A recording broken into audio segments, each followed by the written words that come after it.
आजची कीर्तन सेवा श्री भपश्री दयानंद महाराज नागपाले यांचे आहे. सर्वांनी व्हिडिओ पूर्ण बघाव आणि लाईक करा, शेअर करा, कमेंट करा आणि सबस्क्राईब करायला विसरू नका.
जी जगन्माता पार्वती आत्मे जना उत्तम गती जयेची अनुग्रहे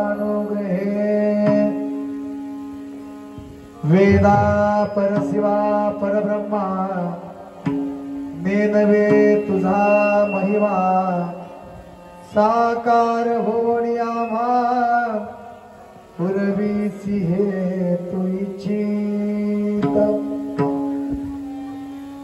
श्री सद्गुरु कृपे करुण आदि नमो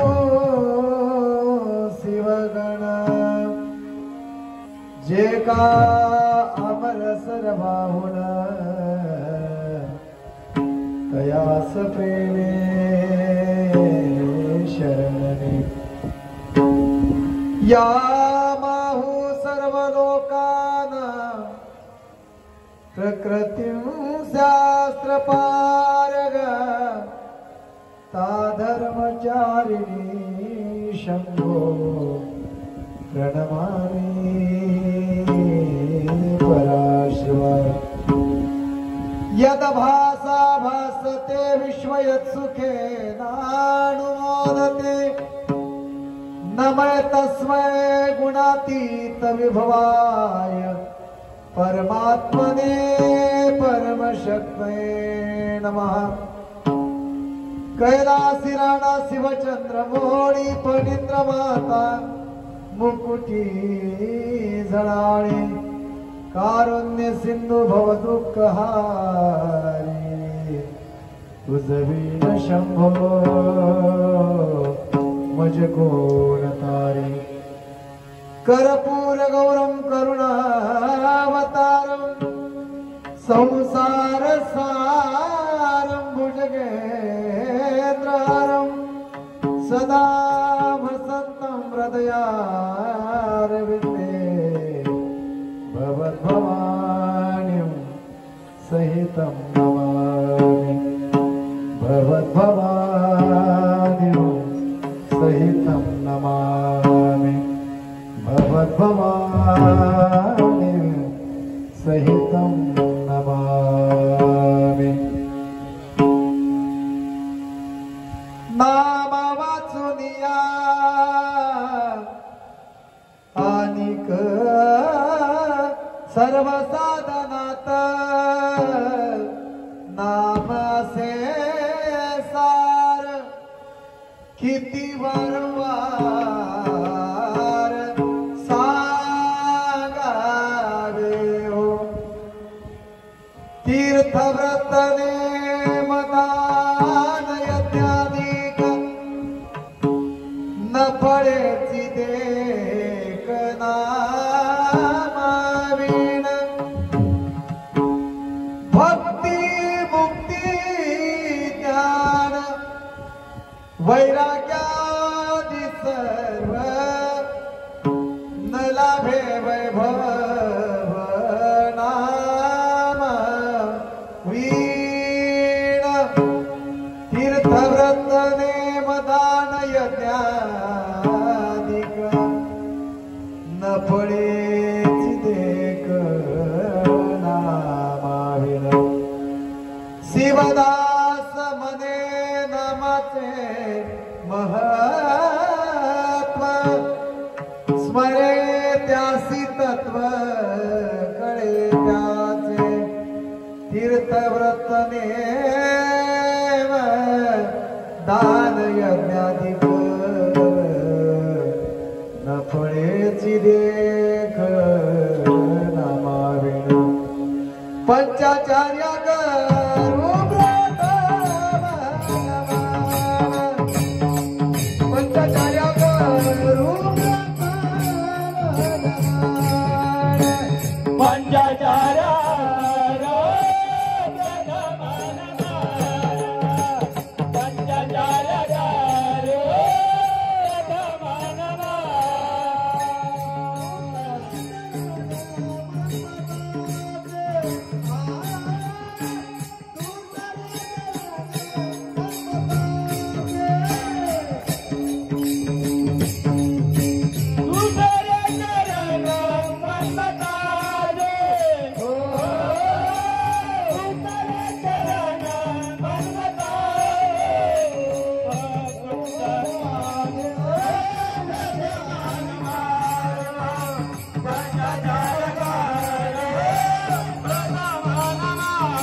तुझरे चरणा मन्मथात तुझरे चरण मन्मथात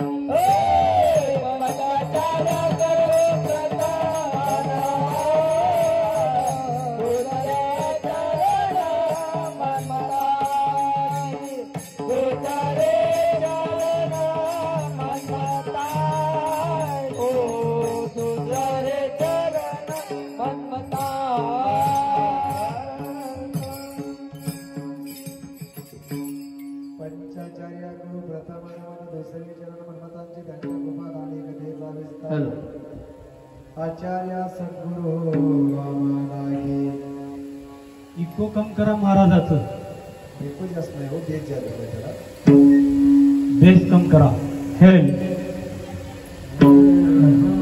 थोडा मोकळा करा सकल संताचे राजे शिवसंत श्रीसंत शिवसंत शिवदास माऊली यांचा शिवपाठ या ग्रंथातील 27व्या क्रमांकाचा अभंग प्रस्तुत सेवेकरता निवडलेला आहे. शिवाय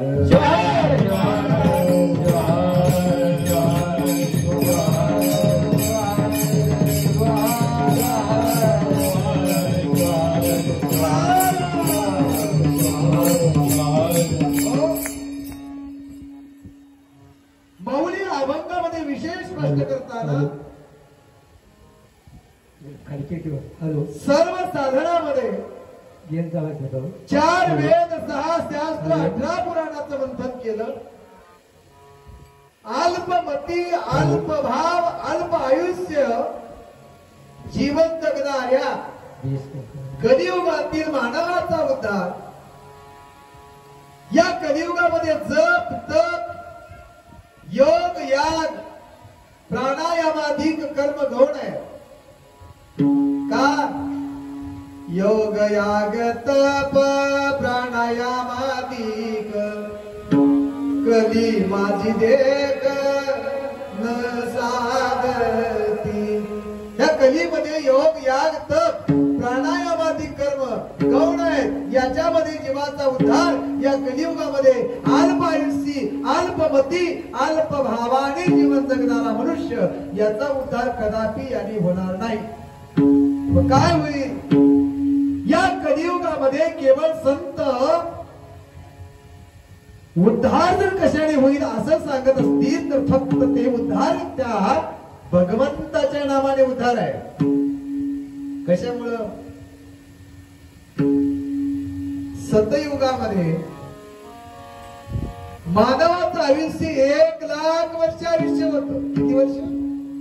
1,00,000 वर्ष आयुष्य जीवन जगत असलेला माणूस 7.5 फूट याची उंची होती. 1,00,000 वर्ष आयुष्य माणसाकडे. माणूस वयोवृद्ध जरी झाला तरी मरतोय मरतोय मरतोय असं म्हणत असताना सुद्धा कमीत कमी 10 ते 20 वर्ष त्याच्या कातडीतला जीव जाण्यासाठी लागत होतं. इतकी ताकद त्या काळात होती. बरं का? सतयुगामध्ये 1,00,000 वर्ष आयुष्य जगणारा माणूस जपाच्या तपाच्या योगाच्या प्राणायामाच्या साधनेच्या बळावर आत्मसुखाची त्या देवाला प्राप्ती करून घ्यायचा. पण ज्या वेळेस सती संपली गेली सतीचा अंत झाला आणि त्रेतायुगाचा जन्म झाला त्यावेळी मात्र त्या 1,00,000वरचं शून्य कमी झालं आणि 1,00,000चं आयुष्य 10,000वर आलं. त्या त्रेतायुगामध्ये माणूस हा केवळ आणि केवळ पूजा अर्चा करून दान धर्माच्या सानिध्यामध्ये आत्मसुखाची प्राप्ती किंवा देव प्राप्ती करून घ्यायचा. पण त्याही त्रेतायुगाचा अंत झाला आणि केवळ केवळ द्वापार युगाचा जन्म झाला. द्वापार युगामध्ये 10,000 आयुष्य जगणारा माणूस त्या 10,000वरचा 1 शून्य कमी झाला आणि 1,000 आयुष्य जीवन जगू लागला. पण याच्यामध्ये सुद्धा साधूच्या संगतीमध्ये राहून कुठेतरी मी पणाचा मैला दूर करून आत्मसुखाची प्राप्ती त्या द्वापार युगामध्ये मनुष्य करत होता, पण त्याही द्वापाराचा अंत झाला आणि मग कलियुगाचा जन्म झाला. कलियुगाचा जन्म झाला आणि कलियुगाचा जन्म झाल्यानंतर त्या मानवाला आयुष्य 1000 एक शून्य कमी झालं आणि मग मात्र आयुष्य 100 वर्षाचं उरलं. आता 100 वर्षाचं आयुष्य ज्या माणसाकडे शिल्लक आहे, त्या माणसाचं आयुष्य 100 वर्ष फक्त गणनेसाठी आहे, जगण्यासाठी 100 वर्ष शिल्लक नाहीये. आता मला सांगा, इथं बसलेल्या पैकी असा एकतरी व्यक्ती आहे का की जो म्हणतो की महाराज मी गॅरंटीने 100 वर्ष जगेनच? असं कोणी आहे का? निधड्या छातीनं मला सांगणारा कोणी आहे? नाही. का म्हणतो मी असं? जास्तीत जास्त माणूस 60-70 वर्ष 80 वर्ष जगू शकतो, याच्या व्यतिरिक्त जीवन जगू शकत नाही. पण तरी सुद्धा आम्ही जर त्याची 4 गटामध्ये विभागणी केली, 25 वर्ष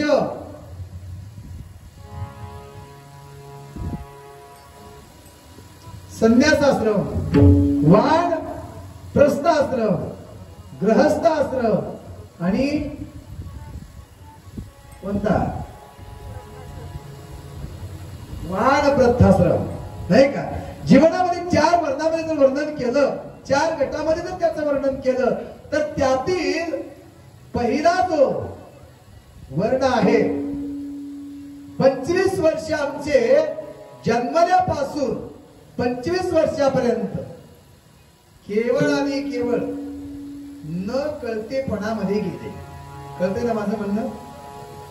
जीवनामध्ये माणसाला कळतं कधी हा मोठा प्रश्न आहे. लहानपणी आई म्हणते तुला काही कळत नाही, गप्प बस, असं म्हणते की नाही आई तुमची? तुम्हाला बालपणी म्हणली असेल की नाही? बालपणी आई म्हणते तुला काही कळत नाही, गप्प बस. तरुणपणामध्ये बायको म्हणते तुम्हाला काही कळत नाही, गप्प बसा. आणि म्हातारपणी नातू म्हणतो बाबा तुम्हाला काही कळत नाही, गप्प बसा. मग मी असं म्हणालो नेमकं याला कळतं कोणत्या वेळेत? नाही, कळण्याची वेळ कोणती आहे? याच्याकरता सांगतोय की न कळतेपणामध्ये आमची 25 वर्षे गेली. कशी गेली? बालपण खेळ में खोया. 25 वर्ष आमची खेळण्यात गेले. 25 वर्षाच्या पुढं 50 वर्षापर्यंतचा काळ बालपण खेळ में खोया, जवानी नींद भर सोया.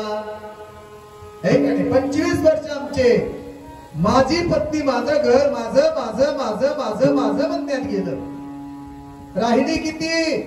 50. 60 वर्ष वय झालं, माणसाला स्मरण राहत नाही.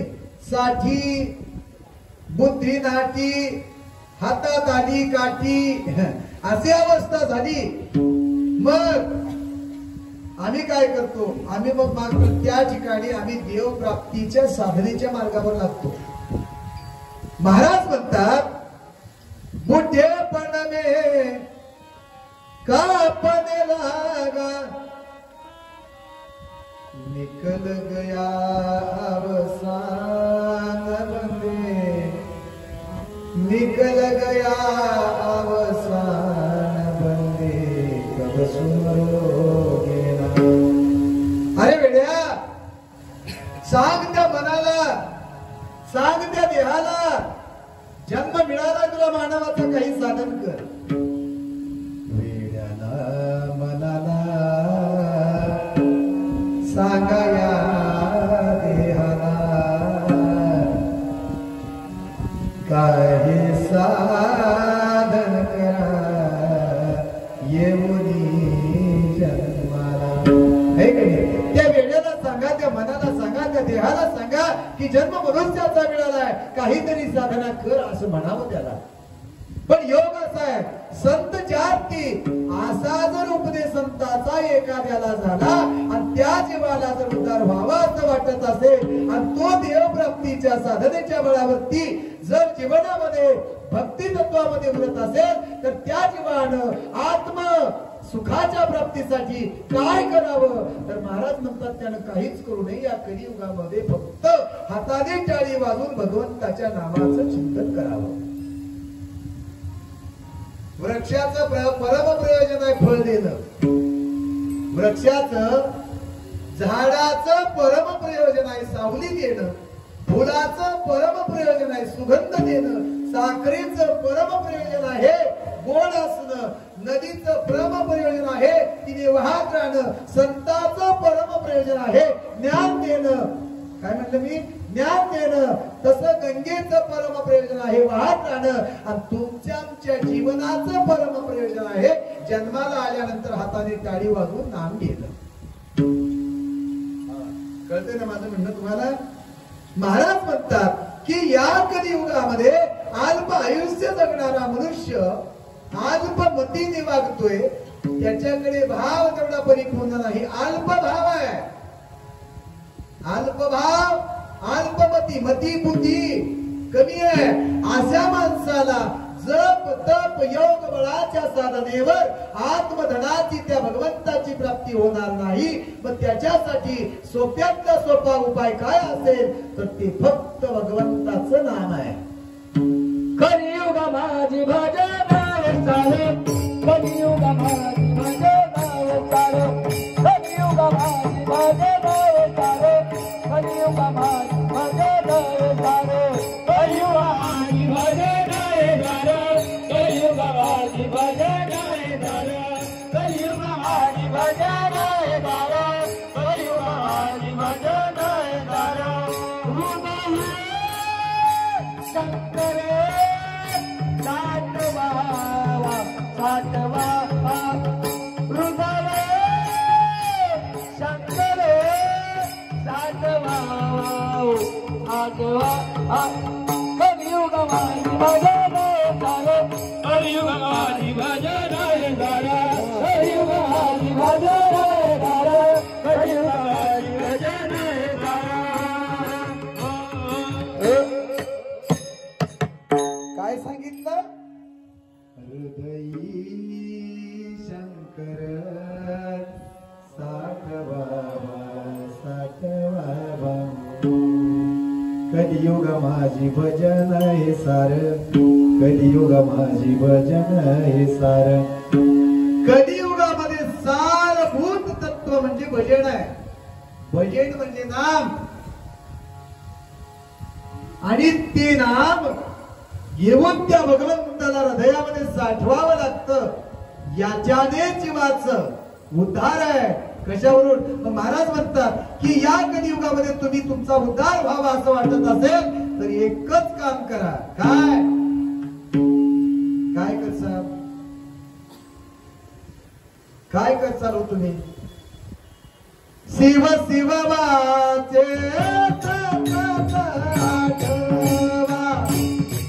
शिव शिव वाचे जीव वाजे जीव वाजे शिव शिव वाचे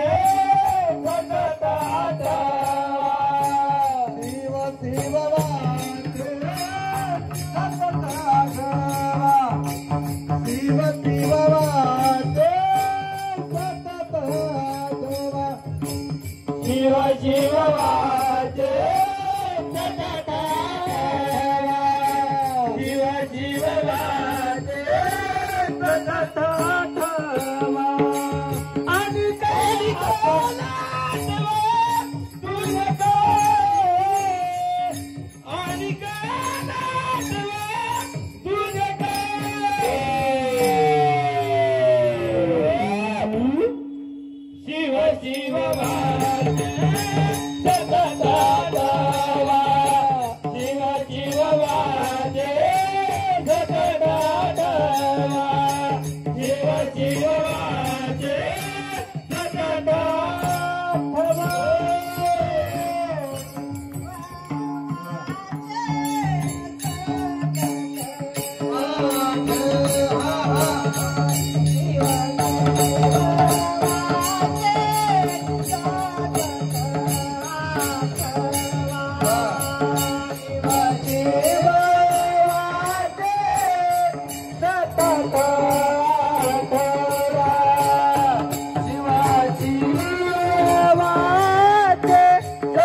त्यांच्यासाठी एकदा टाळ्या वाजवा त्याची मुद्द्यासाठी. परमार्थ करावा लागतो तो नाचून करावा लागतो. परमार्थ असा होत नाही आहे की नाही. दोन पक्षामध्ये निवडणूक झाली. आता सध्या निवडणुकीच तोड आहे ना, पण मी कोण्या पक्षाचा विषय मांडणार नाही. दोन पक्षामध्ये निवडणूक झाली, एकाचा हार एकाचा विजय झाला की विजय होणारे माणसं हार होणाऱ्याच्या दारामध्ये जाऊन नाचतात नाही का. नाचतात नाही का, नाचतात. पण त्यांचं नाचणं तिरस्काराचं आहे. तिथलं नाचणं तिरस्काराचं आहे. मित्राच्या लग्नामध्ये त्याच्याकडनं पैसे घेतो, पॅकेज आणतो, पॅकेज ते घेतो, ते घेतो पुन्हा तिथं माझ्या जरी बंद झाला तरी म्हणतो वाजव वाजव वाज. तिथलं नाचणं मस्तीच आहे. तिथलं नाचणं तिरस्काराचं आहे. मित्राच्या लग्नात नाचणं मस्तीच आहे. आणि इथं हे नाचायला चिमुकले हे नाचणं भक्तीच आहे. बरं का, हे नाचणं भक्तीच आहे. म्हणून परमार्थ करत असताना गाऊ नाचो आनंदाने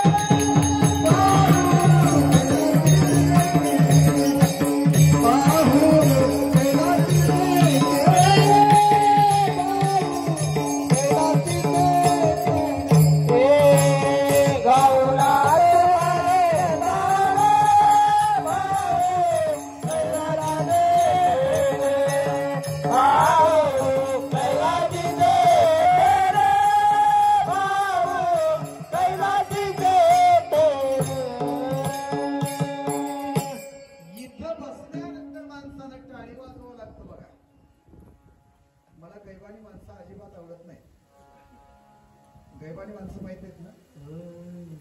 शक्यतो गैवानी माणसं कीर्तनाला येत नाही. जरी समजा एकमेकाच्या संगतीने आले तर नीट बसत नाही. नीट बसले तर जागे राहत नाही. नाही जागे राहिले तर टाळी वाजवत नाही. जरी टाळी वाजवली तरी तोंडानं म्हणण्याचा प्रयत्न करीत नाहीत. जाताना येताना रिकाम्या पायाने येतात, जाताना रिकामं जात नाहीत. असे जर कोणी असतील तर त्याला गैवाणी म्हणतात. गैवाणी अशी गैवाणी माणसं मला अजिबात आवडत नाही. तुम्ही म्हणताल महाराजी कसं काय. माझ्या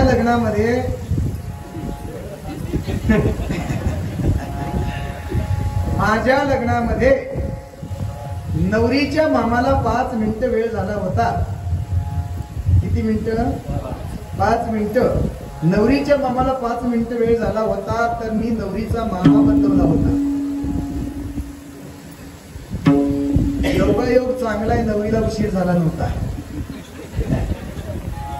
नाही, सांगण्याचं तात्पर्य असं आहे.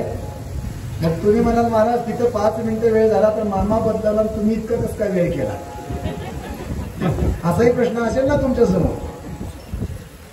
पण योग असा होता की रात्री मी तेलंगणा आदिलाबाद जिल्ह्यामध्ये भोसाऱ्याला कीर्तनाला गेलो.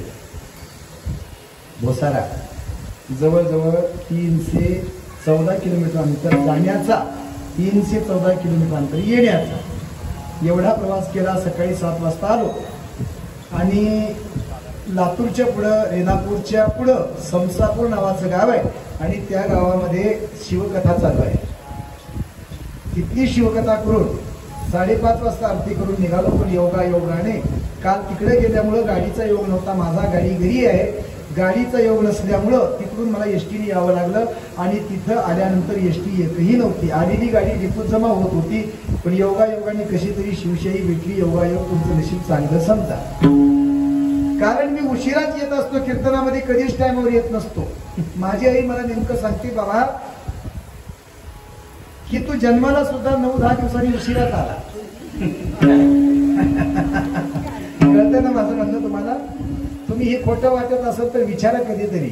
माझी आई सांगते की 9 महिने 9 दिवसाला सगळी लेकरं जन्माला आली, पण तू 9 महिने 9 दिवसाला जन्माला आला नाहीस. 9 महिने 21 दिवसाला तू जन्माला आला. मला सांगा, जन्मालाच जर उशिरा आलो तर कीर्तनाला टायमावर येईन काय? शिवार शिवार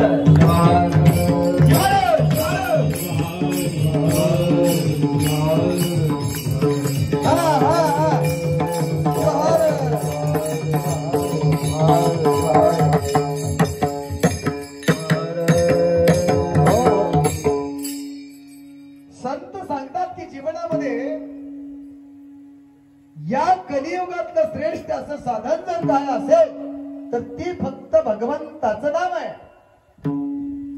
आता एखादी आजार, एखादी रोग, एखादी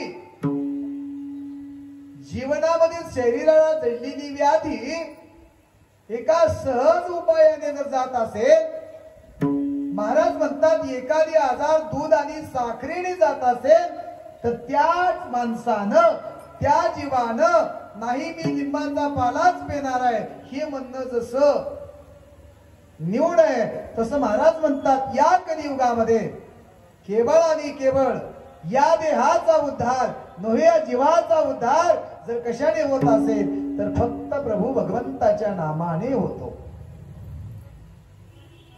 महाराज म्हणतात व या कलियुगामध्ये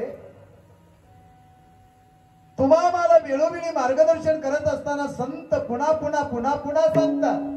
काय सांगतात? नाम ऐसे सार नाही, नाम ऐसे सार नाही, नाम ऐसे सार नाही, नाम ऐसे सार नाही. विचार करून पाहे देही, विचार करून पाहे देही, विचार करून पाहे, विचार करून पाहे देई, विचार करून पाहे देई, विचार करून पाहे.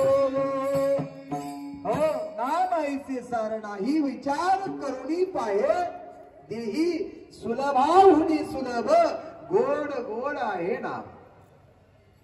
ह्या देहाने काय, या नामाने काय होतं? महाराज म्हणतात ही जर नाम तुम्ही मात्रेनं घेतलात तर अनंत जन्मापासून लागलेलं भवनावाचं रोग मुक्त करता येतो. काय करता येतो? भवनावाचा रोग मुक्त करता येतो. पण औषधाची मात्रा घ्यावी लागते. नाम मात्रा प्रेमरसी, प्रेमाने भगवंताचं नाम घ्यावं लागतं. नासे नाम मात्रा प्रेमरसी घेता नासे भवरोग, भवरोग घालवण्यासाठी नाम घ्यावं लागतं. पण आम्ही नाम घेतो ते नाम वेगळं आहे, हे की नाही? आम्ही नाम घेतो ते नाम कसं आहे?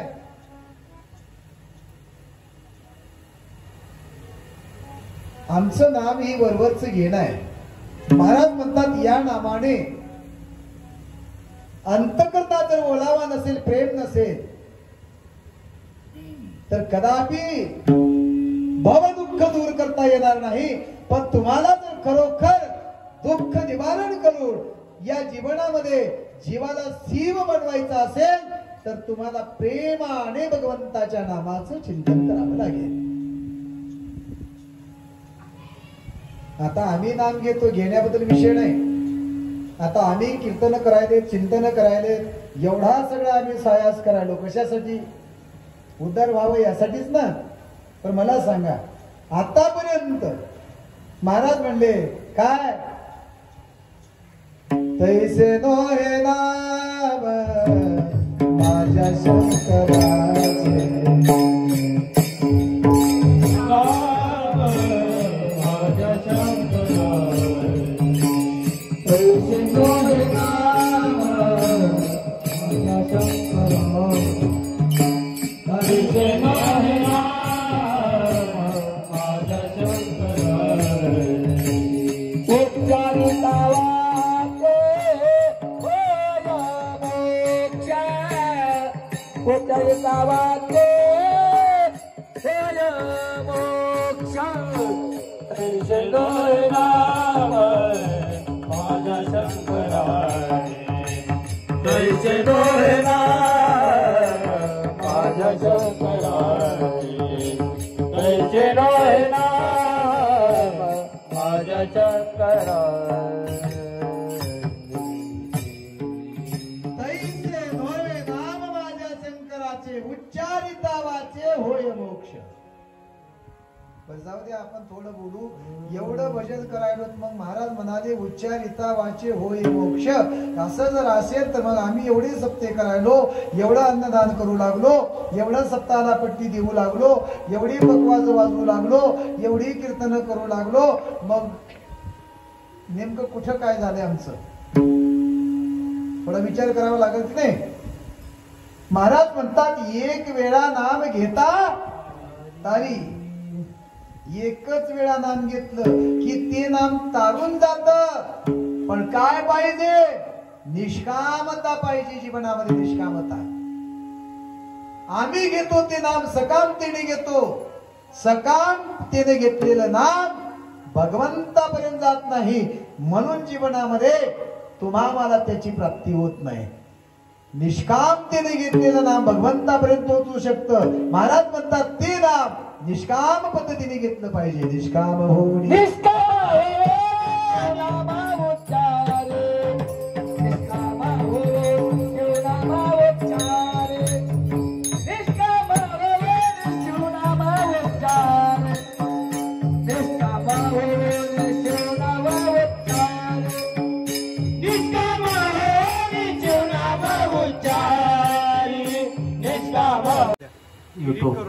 युट्यूब आहे.